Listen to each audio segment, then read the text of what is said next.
But glean from these people around you, whether they be their 40s, their 50s, their 60s, their 70s, they've all got a different frame of reference, and they're all going to be beneficial to some way, and you find a way to be beneficial to them.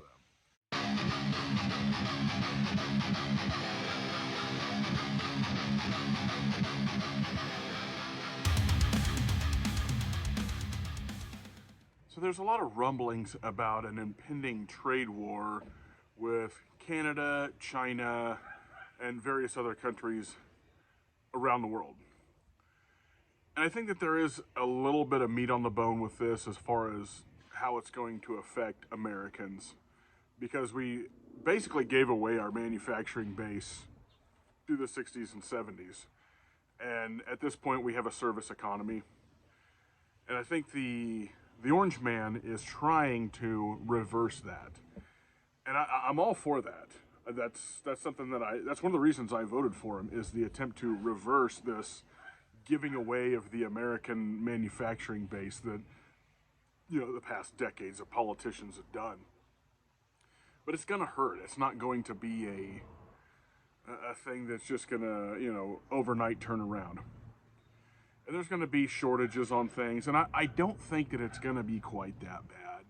I think that there will be, where necessity creates something, we will have an influx of people willing to fill in the gap. That's how we're going to have to rebuild our industry, through necessity being the mother of invention. But in the interim, there's going to be some pain involved. Maybe the auto parts aren't as easy to get. Maybe the cheap shit you want to buy from China isn't as available as it once was, and it costs a little bit more. And if you watch this channel, you know I love cheap shit from China. Let's just be honest.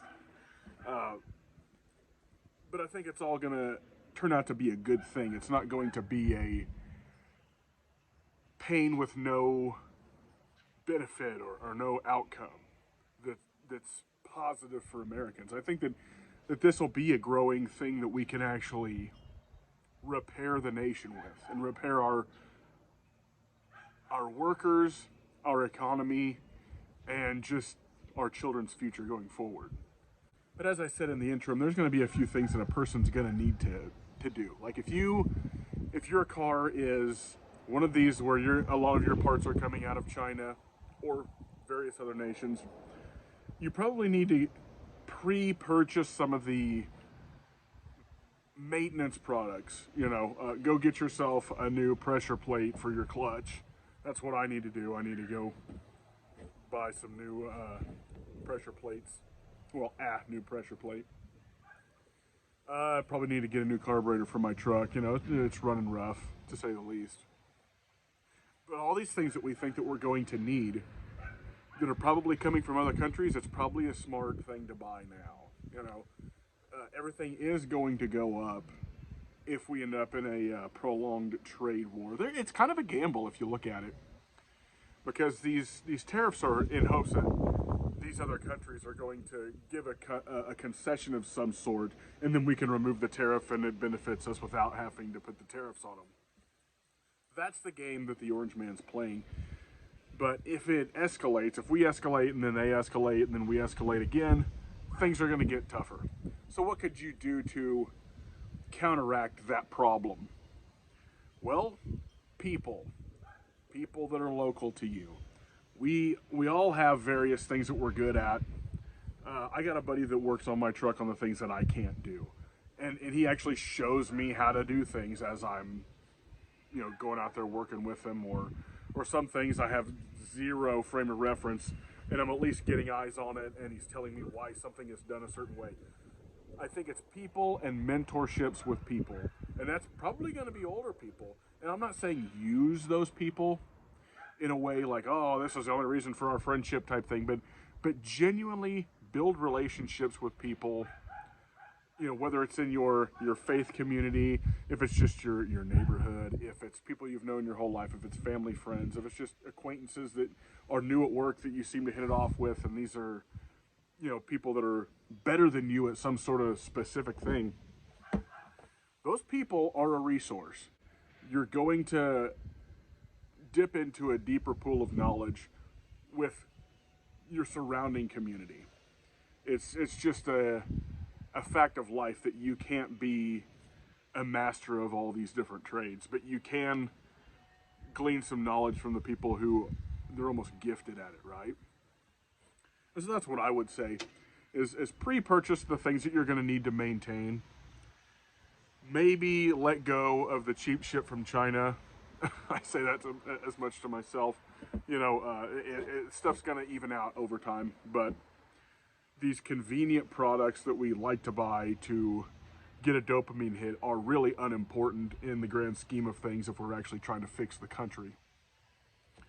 But the people around you, those are the people that are going to be there when things go to crap. And there should be a return to these people who you are learning from. You know, in turn, you need to be a resource for them as much as they are for you in some other category that maybe they're not as gifted at, but you happen to be gifted in that way. That's how we're going to get through a lot of this crap if this trade war escalates worse and worse. But there's going to be some pain, probably minor, you know, but as prepared people, what do? We see what's coming down the pike and we try to mitigate any kind of risk or hardship that could come our way, you know. So be a resource for others. Find people that can be a mentor, whether it's fixing your car, woodworking, sewing, any of these things that are necessary to walk outside. You have to have clothes on, right? All of the very rudimentary necessary things, there's probably somebody older around that would love to teach you how to do that, or love to hook you up with somebody they know that knows how to do that. But drawing on the life experiences of other people, the lived experiences of older people, you're not going to go wrong. You know, most of the stuff I learned about being a man, I learned from my grandpa. You know, he was 73 when he passed away, and I wish I had quite the smarts I do today that I did when he was alive. You know, the lights were just coming on as a prepared-minded person when my grandpa passed away. So, you know, I learned a lot, you know, just hanging out with him and stuff like that, how to change brakes on a car. You know, I can do the basic stuff on a vehicle. I can do some basic electrical at the house, although I really hate doing that. But I just learned how to like repurpose and, you know, make something out of nothing. You know, I'm let's just say a jack of all trades when it comes to doing things around the house. But I'm by no means the guru that you want to, you know, send people to. I have a base level of proficiency about a few things that I learned from lived experience alongside my grandpa growing up. You know, I mean, hunting and killing animals, even though I wasn't a big hunter growing up. Once you've done it, you have some baseline expectations and level of ability to recreate what you've already done. But glean from these people around you, whether they be in their 40s, their 50s, their 60s, their 70s, they've all got a different frame of reference, and they're all going to be beneficial to some way, and you find a way to be beneficial to them. That's how we're going to make it through this. That's how we're going to lessen the pain for our families, and that's how we come out on the other side better for it and more prepared and able to help somebody further down the road.